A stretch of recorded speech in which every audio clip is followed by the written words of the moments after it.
Hello, I'm Kyle Pounds, and this is the story of the universe in three-dimensional terms, starting with the Big Bang.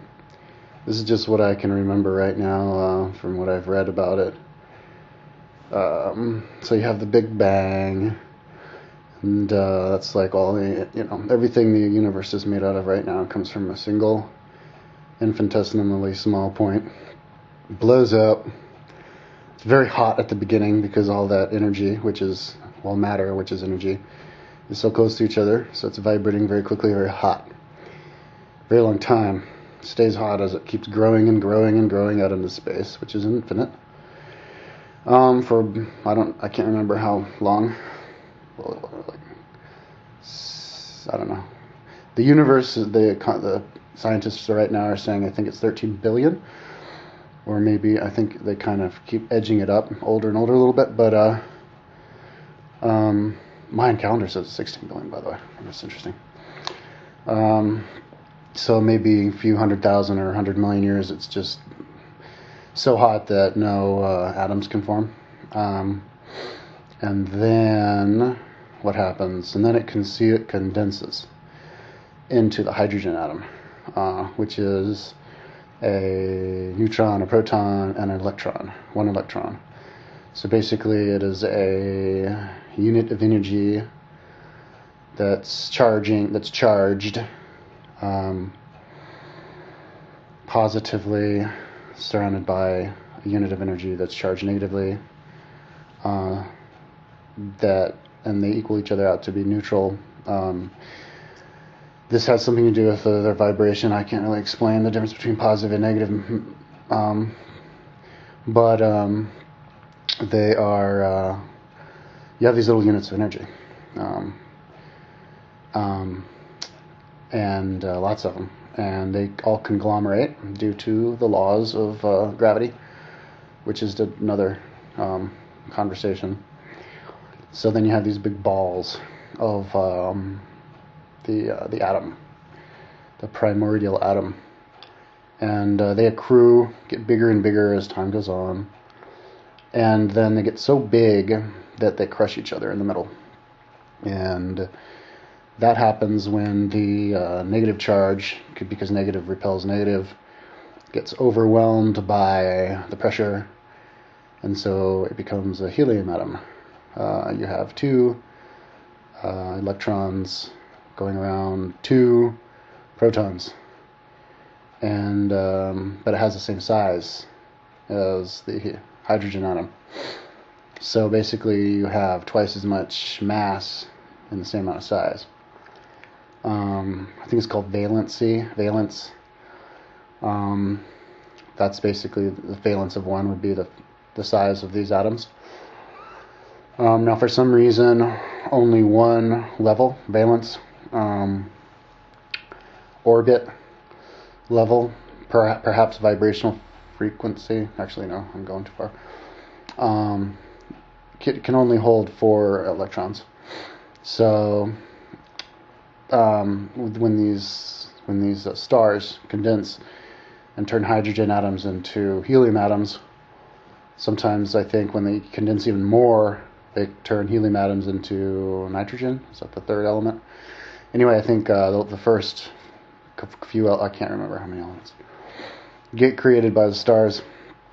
And but once you get to carbon, which is our size, I think you have to, which is what we're made out of, I think you have to have 2 levels. So you have 4 electrons on the first level, and then another level higher up next to it, which would have 1 more.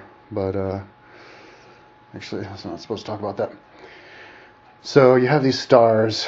They get really big, really heavy.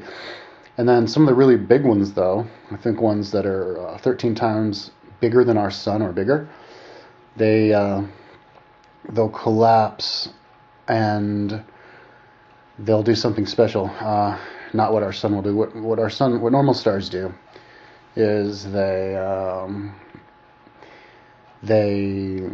compress and condense and turn the atoms into helium and helium into nitrogen until it just can't do it anymore because there's not enough weight, because it's burned off all the weight. because well, there's not enough hydrogen to push down. All the hydrogen is pushed down and turned in, and it just gets compressed, and it's built out of I don't know how many elements up it goes on the line of elements, but it just compresses so much that it just kind of stops having this internal nuclear reaction, which is every time you squash two atoms together, two hydrogen atoms together, and you get a helium atom, because you are condensing two equally sized spheres into one sphere.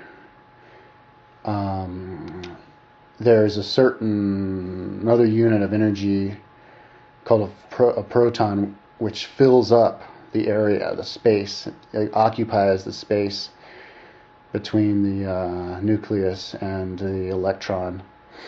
And so you squash it together and you have too many protons. So one has to kind of get kicked out, and it gets kicked out at a very high pace, speed of light.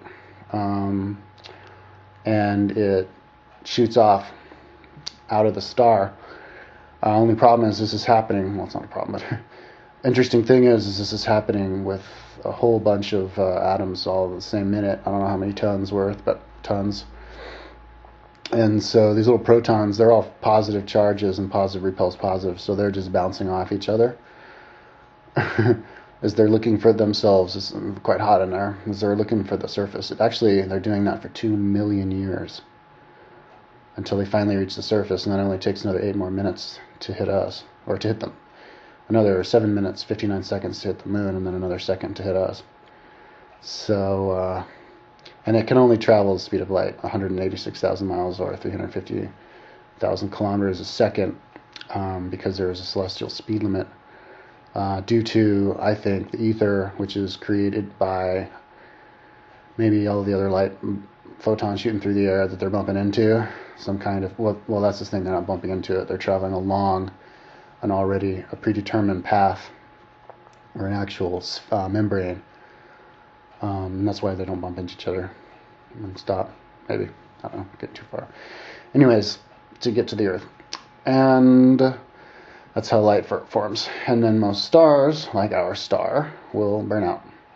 Not have any more of that stuff. I probably should have read a Wikipedia article or saw a YouTube video explaining this first, because I haven't read this for so long, but whatever, I'm getting the basics right.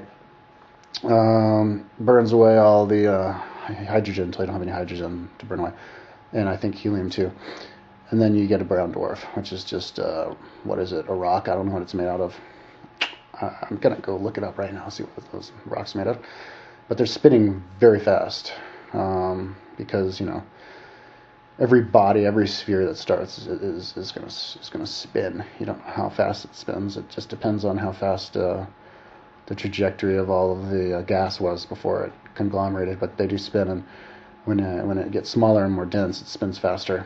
Just like those Olympic skaters put their arms in, they spin faster, because the momentum has to be conserved, and in order to make up for the momentum, you have to spin faster. So I think brown dwarfs spin like 100 times a second or something like that, really fast. I don't know the exact number, but they're about the size, like our sun will be about the size of the Earth, and about the weight of the Earth, the density of the Earth, and just kind of hang out there in space. I think it's made of like iron, up to iron, be like a rock. And then, but for stars, they're 13 times bigger or more than our sun. I'm kind of pulling that number off the top of my head. I'm pretty sure it's the right number, though. They're so heavy that they don't stop once they get to carbon or whatever element that is, basic element. They actually, okay, yeah, so the brown dwarf isn't made out of metal. It doesn't get that high, I guess. It's just kind of a ball or something, but it crushes.